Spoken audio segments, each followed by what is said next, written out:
So hi guys, this is my young vlogger, day in my life as a 12 student, age 17. So ngayon guys, ibanan nyo na naman kami kadi mga kalokohan vlog na mo sa di guys. So naiiling man ninyo yan guys, nakiinabrakan kami santa. Uda kami, lesson. Nailing ninyo. Nailing na ninyo yung kalokohan na mo sa loob ka eskwelan dawasan si sir. So po, abang nagulat po kami mag-open gate.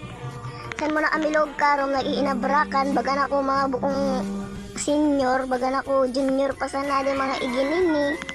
Pagpasensyawan na sana ninyo kung alam po kami kada sa log ka skip. So po sa din na po pala nga may arani kada gita nga ni pong mga nagluluwas ang diretso na luwas. Kaso po pala buko pa man po pala na alas 5, alas 4 pa sa naman. No? Nailing ninyo tamo po sa nagbabantay kada gate. Nagkunot na kaya man yang not. Mga nagtataratambay kami sa dibi na oy si Ersi ni Rusty. So po nagalin po sa darawa, syempre magalin naman po kami, tuodah naman po kami matitripan. So po magbalik na po kami hagturong. So nailing na mo si sir nangangoon kaon na tutindan, kaya nagtambay na muna kami sa tindahan. So si sir, sige sinado pa ngaon, sana all. So gustong dansarin na at ating vlog na mo,